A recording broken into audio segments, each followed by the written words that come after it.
Je lis dans Luc 5, des versets 1 à 11. Un jour, Jésus se trouvait au bord du lac de Génézareth et la foule se pressait autour de lui pour entendre la parole de Dieu. Il vit au bord du lac 2 barques. Les pêcheurs en étaient descendus pour laver leurs filets. Il monta dans l'une de ces barques, qui appartenait à Simon, et il le pria de s'éloigner un peu du rivage. Puis il s'assit, et de la barque, il enseignait la foule. Quand il eut fini de parler, il dit à Simon: « Avance là où l'eau est profonde et jetez vos filets pour pêcher. » Simon lui répondit: « Maître, nous avons travaillé toute la nuit sans rien prendre, mais sur ta parole, je jetterai les filets. » Ils les jetèrent et prirent une grande quantité de poissons, et leurs filets se déchiraient. Ils firent signe à leurs compagnons qui étaient dans l'autre barque de venir les aider. Ils vinrent et remplirent les 2 barques au point qu'elles s'enfonçaient.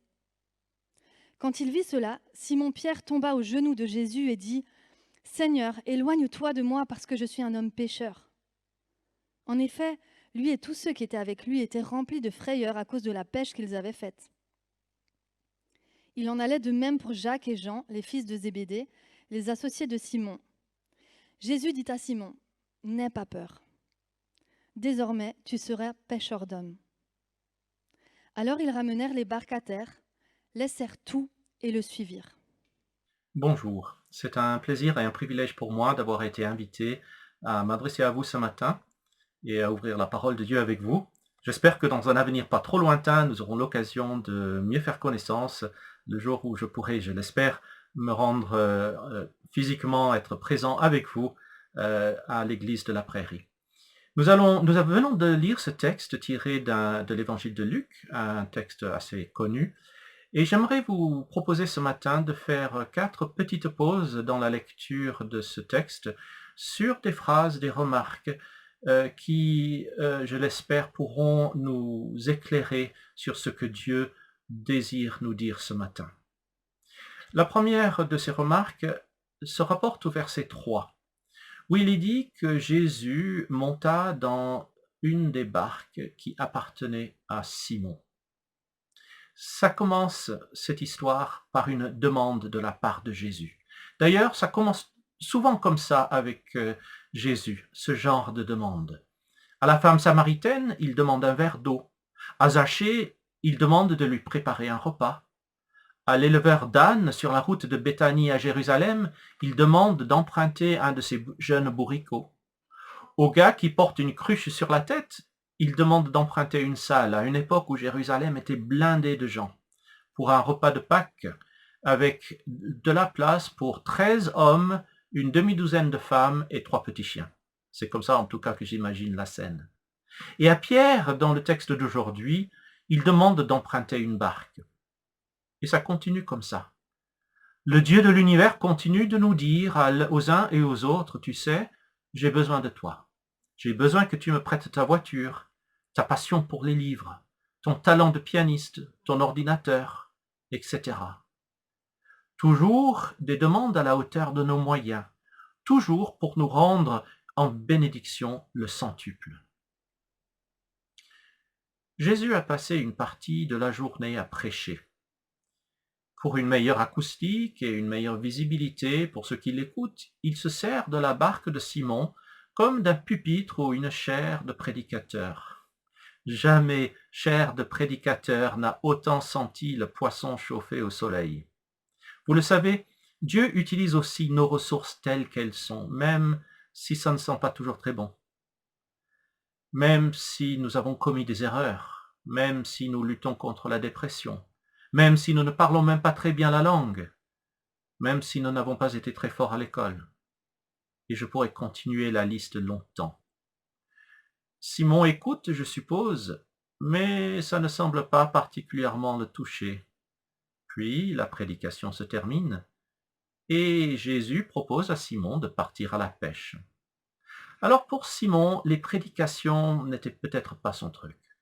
Par contre, les poissons et comment les attraper, ça, il sait faire, ça, c'est son truc. Il est spécialiste et Jésus ne l'est pas. Alors il est étonné car ce n'est pas le moment de la journée. Il a bien déjà essayé ce jour-là, mais sans succès. Verset 5. mais contre le bon sens de sa profession, il fait ce que Jésus lui suggère. La deuxième pause dans notre texte se rapporte au verset 5. Et c'est la réponse que Simon-Pierre donne à Jésus quand Jésus lui propose ce geste inhabituel pour un pêcheur chevronné. Simon répond à Jésus, « Mais sur ta parole, je jetterai les filets. » Simon obéit à Jésus. Jusqu'à présent, Simon-Pierre a toujours jeté ses filets de pêcheur pour une motivation évidente, attraper du poisson, gagner sa vie, manger. Peut-être en éprouvait-il aussi du plaisir. On peut imaginer qu'après une belle prise ou dans le calme d'une matinée en train de discuter avec ses collègues de techniques de pêche, il a pu prendre plaisir à son travail, mais ce n'est pas sa motivation principale. Pourtant, ce jour-là, il le fait pour une autre raison. Il le fait parce que Jésus le lui demande. Et au fond de lui, il commence à l'aimer, ce curieux menuisier de Nazareth. Et malgré le non-sens du geste, il en résulte une prise énorme. Certainement la plus grande prise de sa carrière. Et sur ce, Pierre a une réaction bizarre. Au lieu de dire « Waouh, merci » ou « Comment t'as fait ?» dit « J'aimerais faire la même chose demain. » Au lieu de dire tout ça, il dit à Jésus « Éloigne-toi de moi, s'il te plaît. Je suis un homme pécheur. Seigneur, éloigne-toi de moi parce que je suis un homme pécheur. » C'est le verset 8. C'est notre troisième étape dans ce texte. Simon comprend Jésus. La réaction de Simon indique ce qui se passe au fond de lui.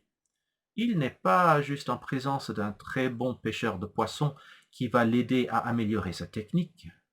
Il a compris qu'il a devant lui, sous forme humaine, l'inventeur des poissons, de la mer dans laquelle les poissons vivent, et des lois de la physique qui font flotter les bateaux. Tout ça, Jésus en est l'inventeur. Ce n'est pas une parole de prédication qui a convaincu Simon, mais le vécu de Jésus à côté de lui dans la barque. Il n'a pas encore tout compris, Simon, ça viendra. Mais il pressent qu'il est en présence du Dieu saint, le Messie attendu depuis des siècles.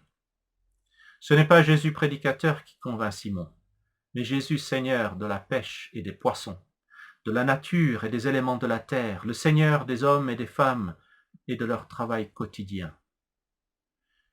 Cette phrase de Simon est intéressante. « Je suis un homme pécheur. » Chez Simon, la compréhension qu'il a de Jésus suscite une réaction étonnante.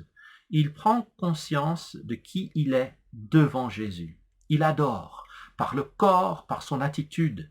« Je suis pécheur, je ne mérite pas d'être dans ta présence. » Prendre conscience de notre état de pécheur est un préalable à la vraie relation avec Dieu. La foi, l'Église, la Bible, ces choses restent anecdotiques et incomplètes, à moins d'admettre notre péché et d'être pardonnés. Ce sont des composantes de la vie spirituelle que nous ne comprenons vraiment que si nous avons assez d'humilité pour faire comme Simon en disant « Seigneur, je ne suis pas digne de toi, car je suis pécheur. » Cette prise de conscience de notre état pécheur se passe à la conversion et nous bénéficions alors de la grâce de Dieu. Nous savons que la grâce intervient au moment de la conversion, mais l'auteur américain Philip Yancey souligne dans un livre qui a frappé beaucoup de monde, eu un énorme impact et qui s'appelle en français « Touché par la grâce ». Philip Yancey souligne que beaucoup de chrétiens donnent l'impression que la suite du processus, la croissance spirituelle, la sanctification et l'apprentissage de la vie de disciple doivent se construire avec du matériau plus solide que la grâce. Et la grâce passe au second plan. Et il a raison quelque part. Nous avons tous autant besoin de grâce après 50 ans de vie chrétienne que dans les tout premiers temps de la conversion. Mais nous devons dire la même chose de notre tendance au péché. Nous restons tiraillés par le péché et nous devons maintes et maintes fois nous aplatir en quelque sorte devant la sainteté de Dieu en disant comme Pierre « Je ne suis pas digne d'être en ta présence, car je suis un homme pécheur, car je suis une femme pécheresse. » Je suis certain que les grandes figures de l'Église contemporaine qui ont chuté avec fracas ces dernières années n'ont pas toujours été hypocrites. Nous pensons certainement à plusieurs personnes que nous avons connues ou dont nous avons entendu parler dans les médias. Je ne doute pas que dans les premiers temps, leur engagement était pur et sans scorie. Ils ont commencé par prendre conscience de leur état de pécheur, se sont tournés de tout cœur vers Dieu et ont vécu de la vraie grâce, mais avec le temps, en maîtrisant les raisonnements théologiques, en maniant la logique en tant qu'enseignants chrétiens, ils sont retombés en se découvrant une facilité grandissante pour justifier le péché et les écarts de la vie. Tout cela pour souligner que cette prise de conscience de l'état pécheur que nous observons chez Pierre ici reste d'actualité toute la vie. Ce n'est pas facile car nous devons assumer une tension, et une tension constante presque, entre la joie de la justification et du pardon en Christ d'une part, et la reconnaissance et la pratique de la grâce et la conscience de notre tendance au péché d'autre part. Prochaine étape, le verset 10, où Jésus, ayant entendu cette confession de la bouche de Pierre, lui dit « N'aie pas peur, désormais tu seras pêcheur d'hommes. » Rencontrer Christ transforme l'activité humaine. Dieu est l'inventeur de l'activité humaine et Simon comprend qu'il est en présence de l'envoyé de Dieu, concepteur de tout ce qui existe. Quand, à la fin de cet entretien, Jésus entraîne Simon-Pierre dans sa carrière d'évangéliste, il ne déconsidère pas du tout son travail de pêcheur de poissons. Au contraire, il le valorise en lui disant que les talents et les capacités qu'il a acquises vont lui servir maintenant pour glorifier Dieu. Ainsi, Dieu fait de même avec nos professions de manutentionnaire, informaticienne, cuisiniers, serveuses, profs, musiciens, infirmières, médecins, etc. Nous devons veiller à ne pas penser que l'évangéliste ou le missionnaire a une activité professionnelle plus digne ou plus spirituelle que les autres. Dieu est Dieu de toute notre vie et sa puissance se manifeste justement dans les aspects les plus quotidiens et pratiques de l'existence. Ce qui s'est passé pour Simon quand il a obéi à Jésus dans son domaine professionnel peut se passer pour nous si nous lui obéissons dans notre domaine professionnel. Il a fait ce que Jésus lui demandait et le résultat a été au-delà de ses espérances. La réponse de Jésus est belle. N'aie pas peur, à partir de maintenant. Il n'y a pas que Simon. Ses associés et ses collègues sont là aussi. Et cette phrase de Jésus, n'aie pas peur, s'adresse à eux également. Jésus est en train d'intégrer Simon particulièrement dans son équipe ce jour-là. Je me souviens avoir observé un épisode lorsque j'étais moniteur d'école du dimanche il y a quelques années, qui m'a donné une image très belle de ce que ça signifie de faire équipe avec quelqu'un. J'étais en train de terminer, de ranger les affaires après le culte des enfants que je venais d'animer pour un groupe de quelques enfants. Il se trouve que la salle où nous faisions cette classe était aussi la salle qui contenait un baby-foot. Et donc, plusieurs des enfants venaient, si le culte durait un peu trop longtemps et que l'école du dimanche était terminée, les enfants venaient et s'amusaient à jouer au baby-foot. Et un jour, il y avait donc 3 garçons qui sont arrivés après la classe d'école du dimanche pour jouer au baby-foot et 2 plus jeunes, peut-être on va dire qu'ils avaient 7 ans, et un plus grand qui avait peut-être 11 ans. Et ils se sont mis ils ont fait une partie et les 2 plus jeunes ont battu l'aîné. Il y avait dans la même salle une petite fille qui était là en train d'observer attentivement ces grands garçons qui jouaient au baby-foot. Et lorsque les deux plus jeunes ont gagné la partie, la question s'est posée entre les 3 garçons, allez, on refait une partie. Et sur cette petite fille que j'appellerai pour les besoins de l'histoire Justine, mais c'est pas son vrai nom, sur ce, Justine s'est écriée « Et moi je veux jouer, qui me veut dans son équipe ?» Alors, les garçons à cet âge-là sont peut-être pas les plus forts pour ce qui est de la sensibilité, surtout à l'égard d'une petite fille du profil de Justine. Mais quoi qu'il en soit, après un instant d'hésitation, l'aîné, celui donc qui jouait tout seul contre les deux plus jeunes, s'est tourné vers Justine et lui a dit: «Moi, je te veux dans mon équipe. Viens avec moi, on va les battre.»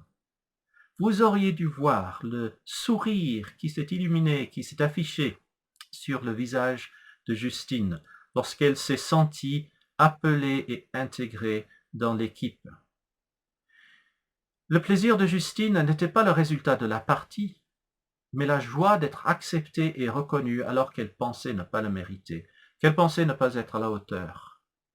Et c'est ce que Jésus nous dit à chacun, quelle que soit notre situation. Toi, je te veux dans mon équipe. Aujourd'hui, je vous parle par technologie interposée et je ne connais pas la plupart d'entre vous. Pourtant, je sais que, comme moi, vous vivez dans un monde où la performance est importante. Peut-être même la performance est-elle importante dans certains domaines de votre piété et de votre service pour le Seigneur. N'oublions jamais que la gloire et la beauté du service chrétien ne sont jamais dues aux résultats obtenus, mais à la présence du chef d'équipe auprès de qui nous travaillons. Si je puis vous laisser quelques encouragements qui vous concernent tous, c'est cette image de Pierre qui rejoint l'équipe de Jésus que j'aimerais vous laisser. Un Pierre profondément conscient de son état de pécheur devant le Christ, Dieu le Fils incandescent de sainteté, qui l'invite à rejoindre son équipe, non pas comme simple larbin, mais comme collaborateur à part entière. Que nous ayons tous, vous et moi, les oreilles ouvertes et le cœur attentif pour entendre la même invitation de sa part. Amen. Merci Jonathan d'avoir enregistré ce message. Vraiment merci et que Dieu te bénisse encore dans tout ce que tu fais. Au travers de ce texte et de ce partage, Jonathan nous a invités à réfléchir à ce que nous voulons faire de nos vies. Il nous faut d'abord prendre conscience que nous sommes pécheurs.